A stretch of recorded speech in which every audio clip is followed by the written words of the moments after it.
आपण दत्तगुरूंची मानस पूजा करूया। परवा दत्तगुरूंचा जयंती आहे, त्यांचा जन्मदिवस आहे। 8ही दिवस हे पूर्ण मार्गशीर्ष महिना हा देव म्हणजे भागवतात असं सांगितले की महिन्यांमध्ये मी मार्गशीर्ष आहे। आपण म्हणतो ना फळांचा राजा कोण आहे, तर आंबा। तर भागवतात देवाने आपली रूपच सांगितली की मी कोण आहे, तर मी जो महिन्यांमध्ये प्रत्येक याच्यात त्याने सांगितले की कशात कशात मी आहे, तर महिन्यांमध्ये मार्गशीर्ष हा मी आहे। म्हणजे हा देवाचा महिना असतो आणि त्यात गुरुतत्वाचं जे आहे स्थान, त्यांची जयंती आहे। मार्गशीर्ष महिन्यात आपण देवीचे उपवास करतो आणि वातावरणात तुम्ही बघाल सगळे महिने बघा, पण हा डिसेंबर महिन्यामध्ये किंवा मार्गशीर्ष महिन्यात एक प्रसन्नता असते। महाराजांची जयंती आहे परवा। आपल्याकडे गैरसमज आहे की आपण दुपारी 12 वाजता दत्त जन्म करतो। शास्त्राप्रमाणे दत्त जयंती हा जन्म माफ करा हा संध्याकाळी 6 वाजता करायचा असतो आणि आपल्या घरी आपण संध्याकाळी 6 वाजता म्हणजे 5ला जमायचे, 5 ते 6 आपण नामस्मरण करूया आणि 6 वाजता जन्म शनिवारी संध्याकाळी करणार आहोत। दत्तगुरु समोर बसले आहेत, एका औदुंबराच्या विशाल झाडाखाली दत्तगुरु बसलेले आहेत। त्यांच्या मागे एक कामधेनू गाय आहे, 4 श्वान आहेत बाजूला। दत्तगुरूंचं रूप कसं आहे, तर ते त्रिमूर्ती आहे।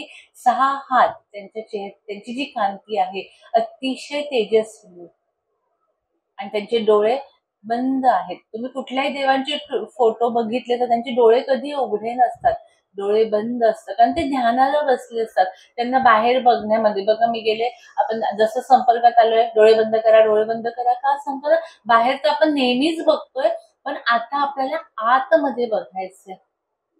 अंतर जो आत बघतो तो तरुण जातो, तर आत बघायचं आहे। तर तुम्ही सगळे देव आता बघाल तर त्यांचे डोळे बंद किंवा अर्धोन्मिलित म्हणजे अर्ध। स्पेशली शंकराचा फोटो जर तुम्ही बघितला तर ते डोळे बंद असतात। नेहमी शंकर हे ध्यानामध्ये बसलेले असतात। असे दत्तगुरु पण ध्यानात बसलेले आहेत।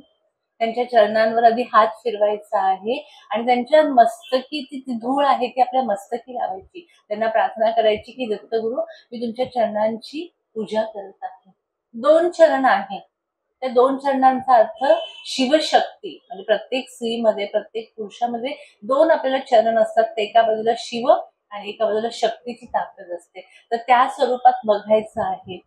त्याच्यावर पाणी घालायचं आहे। त्यांचं पंचामृत कोणीतरी घालते आणि तुम्ही चोळत आहात असं विचार करायचा। हलक्या हाताने वरून खालून ते पंचामृत चोळून घ्यायचं आहे। त्यांचं गंगा गोदावरी नर्मदा सावित्री सागर असं पाणी घ्यायचं आहे आणि ते त्यांच्या चरणांवर घालायचं आहे। स्वच्छ चरण धुवून घेतलेले आहे। आता हलक्या कॉटनच्या कपड्याने स्वच्छ पुसून घ्यायचे हळूहळू हळूहळू। एक छान चौरंग ठेवायचा आहे, त्याच्या लाल रंगाचं वस्त्र टाकायचंय वेल्वेटचं की ज्याला सोनेरी कलरची बॉर्डर आहे आणि त्याच्यावर महाराजांना म्हणायचं तुमचे चरण ठेवा। त्याच्या आधी खाली मोगऱ्याचे गुलाबाच्या पाकळ्या त्याच्यावर टाकायच्या आहेत आणि ते चरण हिना तर महाराजांना खूप आवडतं। दोन्ही हातांना हिना तर लावायचं आहे आपल्या आणि त्यांच्या चरणांना ते लावायचं आहे। चरणांना त्यांच्या लावतो पण सुगंध आपल्या हातांना येत आहे। चंदन मी नेहमी म्हणते घरात जेव्हा रिकाम्या बसलाय विचार करा की डोळे बंद करून मी चंदन उगळवत बसलेली आहे आणि हे जे गोळा केलेलं चंदन असतं ते गोळा करायचं आणि महाराजांच्या पादुकांवर जर तुम्ही वाडीला गेलं तर असे गोळे ठेवलेले असतात। चंदना खालून वरून चंदन लावलेलं असतं, तर तसं भरपूर चंदन लावून घ्यायचंय। का तर त्रिविध ताप ते सतत फिरत असतात कोणासाठी, तर भक्ताचे ताप ते ओढून घेत असतात। तर तेवढी वेदना तेवढी जी थोडीशी त्रास त्यांना जो झाला असेल तो शांत होण्यासाठी ही खरं तर पाद्यपूजा करायची असते। त्याच्यावर छान चाफ्याची फुलं, मोगऱ्याची फुलं, बेलाची पानं, तुळस, दुर्वा सगळी पत्री अर्पण करायची। महाराजांच्या मस्तकी हळूच अष्टगंध लावायचे, अक्षदा लावायचे, गळ्यात छान हार, तुळशीचा हार, मोगऱ्याची माळ घालायची आहे आणि त्यांची आरती ओवाळायची आहे। नैवेद्यामध्ये पुरणपोळी, डाळीच्या पिठाचा लाडू, करंजी असे छान पदार्थ एक एक घास सोडायचे आणि आपण लहान बाळाला जसं भरवतो तसं महाराजांच्या मुखात भरवायचं आहे। त्यांना पाणी प्यायला द्यायचं आहे। एक फूल घ्यायचे झेंडूचं 7 वेळा महाराजांच्या अंगावरनं काढायचं आहे आणि महाराजांची दृष्ट काढतोय असा विचार करायचा आणि महाराजांना नमस्कार करायचा। तुमची जी इच्छा असेल ती महाराजांना सांगायची। मी नेहमी पण सांगत असते की आपली इच्छा सांगण्यापेक्षा महाराजांना एक प्रार्थना करायची की जन्मानुजन्म तुम्ही माझ्या सोबत राहा. जेव्हा ते आपल्या सोबत आपल्या हृदयात राहणार आहे, तर आपल्याला काय हवं नको हे त्यांना कळणार आहे. आत्ताही त्यांनी जे दिले, काही त्रास दिले असतील, काही आणखीन घटना असते, तर ते त्यांना दिसत नाही आहे का? जसं सीसीटीव्ही कॅमेरा असतो ना, ते शर्टला वगैरे लावतो. असा विचार करायचा की महाराज अशा पद्धतीने समोर बघतात, त्यांना दिसत नाही का आपण त्रासात आहे, आपण काही वेदनेत आहे. पण त्यांना माहिती आहे की यातनं काहीतरी चांगलं घडणार आहे. बाळप्पा, चोळप्पा हे स्वामींचे अतिशय एकनिष्ठ भक्त होते. पण महाराज त्यांना खूप त्रास द्यायचे. त्यांच्या बायकोने तांदूळ निवडून ठेवलेले असणार, तर सगळे तांदूळ एकत्र करून देणार. चूल लावलेली असेल, तर चुलीमध्ये पाणी टाकून देणार. अशा पद्धतीने त्रास द्यायचे. पण ते काहीही बोलायचे नाही, की गुरु आहेत ना, तर गुरु योग्य तेच करतील, हे त्यांना माहिती होतं. 1 वर्ष महाराजांनी असा त्रास दिला आणि मग शेवटच्या दिवशी महाराज त्यांना म्हटले, की तुला 12 वर्षात जो त्रास होणार होता, तो मी 1 वर्षात दिलेला. म्हणजे गुरूंच्या मनात काय, त्यामुळे आपल्याला काही वेदना होत आहे. आता माझा पाय दुखतोय, आणखीन काही घटनांमधून आपण जातोय. आजचं वातावरण तुम्ही बघितलं असेल. पण त्यांना माहिती नाहीये का, की हे का असंय? पण त्यांनी सांगितलेलं आहे ना, तेवढा शब्द आपण गुरूंनी काय सांगितलं ना, ते फक्त तेवढं. गुरूंचा शब्द त्याच्यासाठी काहीही मृत्यूला जरी समोर जावं लागलं तरी चालेल.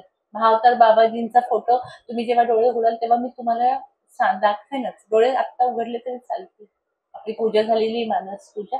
हा जो शेवटचा फोटो आहे किंवा पहिला फोटो हा महाअवतार बाबाजींचा आहे. हे ह्या सगळ्यांचे गुरु आहेत. स्वामी म्हणा किंवा सगळ्यांचे गुरु आहेत ते. आणि प्रत्येकाला असं वाटतं ना की असे गुरु आपल्याला पाहिजेत. तर एकदा एक माणूस जातो आणि महाअवतार बाबाजी त्यांचे 5-6 शिष्य येत असतात. तर ते म्हणतात, बाबाजी तुम्ही मला शिष्य करून घ्या. बाबाजी म्हणे, ह्या जन्मात तू माझा शिष्य नाहीच आहे. तुझ्या नशिबातच नाही की ह्या जन्मी मी तुझा गुरु आहे, पण पुढच्या जन्मात मी तुझा गुरु होणार आहे.